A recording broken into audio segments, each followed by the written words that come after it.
Is it Fury, or is it Cowan? The dirt-splattered Lancer comes flying in. What have I done? Having finally overtaken Fury, the crew of Cowan and co-driver Gacentas comes in top. It is a stunning fifth consecutive victory for Mitsubishi. Cowan has said, "I am not afraid of racing. I have confidence in my car." It is this confidence, this trust, which gives a driver the courage to drive his car. And it is this courage that spells victory. Victory over himself, as well as in the race.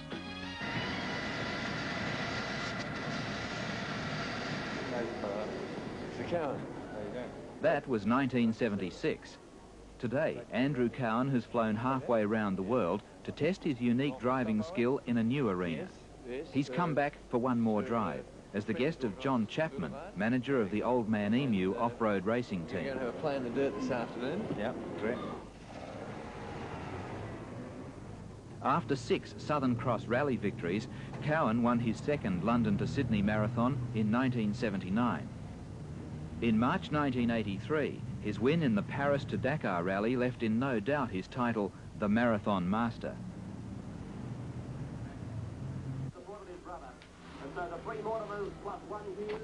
His job is to win the four-wheel drive class of Australia's top annual off-road motor race, the ARB Macleay 1000. Well, here's the toy.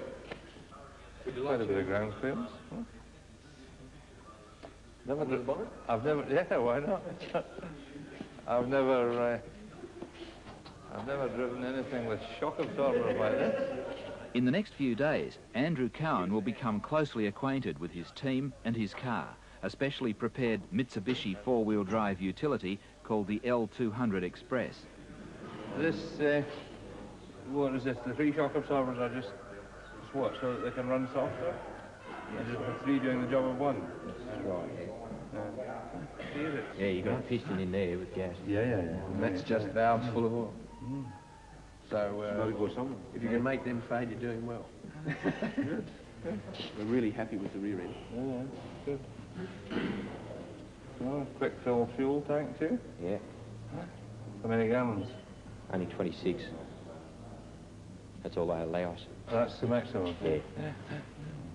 Well, let's stick in the pan, eh? This is it. Can we run the intercom today, or is it not a problem there, is it? What's the intercom for you and I to talk to each other, is it? And then there's one where we can swap, go back to the base, headquarters. Maybe If we hit a bump twice, it's your fault. Cowan's navigator in the event is Alan Maloney, project engineer for the OME team. No, hold it on. For his first feel of the car, Cowan is joined by Colin Bond, the Australian champion who took the car to a class win in its first race 3 months ago. These quite good belts. They don't come slack. Well, what I've done... They're American.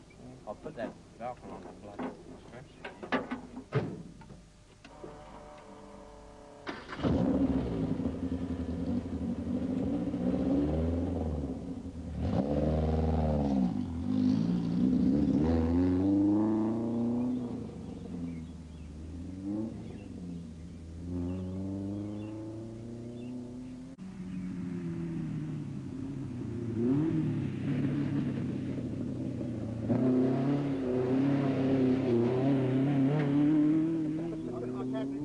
can't help themselves once they get started.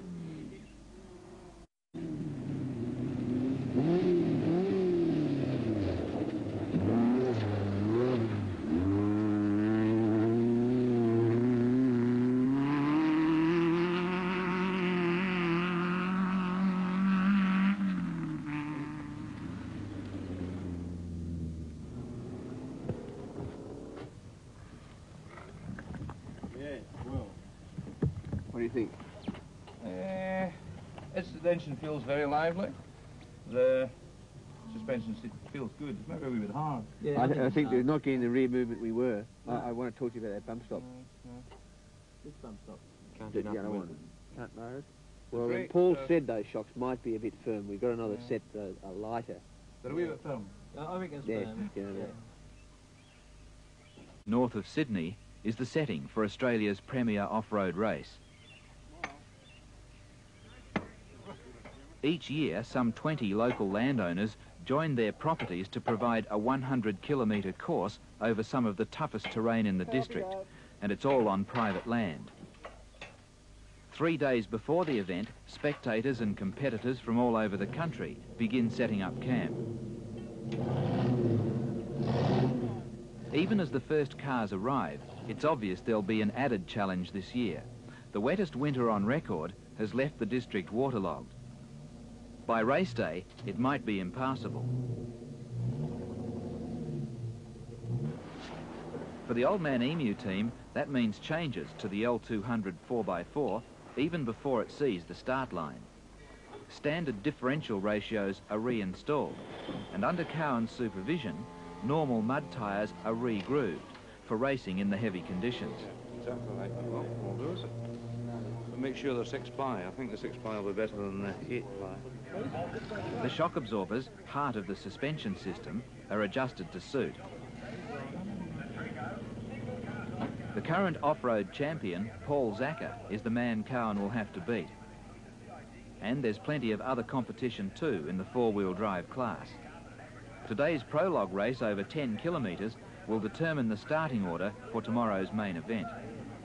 What's your plan for this afternoon, for the prologue? Go as fast as I can, you know. I want to get away as early as possible, you know. Obviously, the earlier you're running in the field, the better the conditions will be. So we'll press on. What's the risk to the vehicle if you push it really hard in the prologue? It shouldn't be anything. I mean, it breaks in the prologue, it won't do 600 kilometres, will it?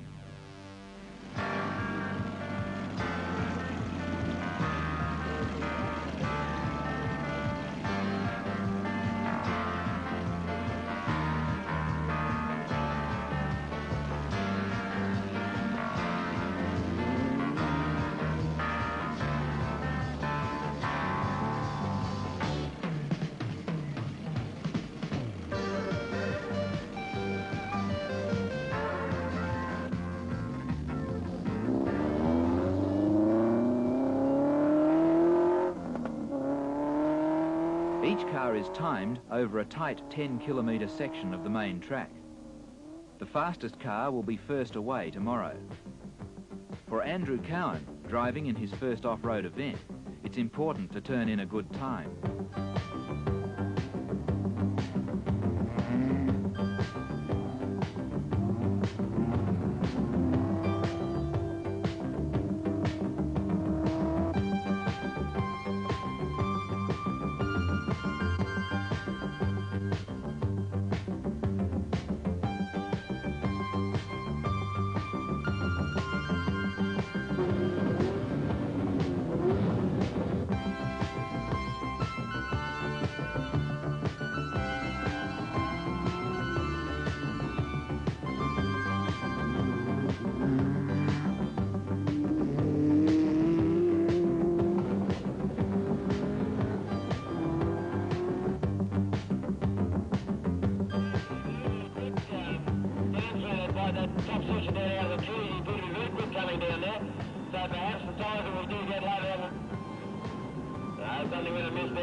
Cowan's time is good, but with the finish line in sight, disaster strikes.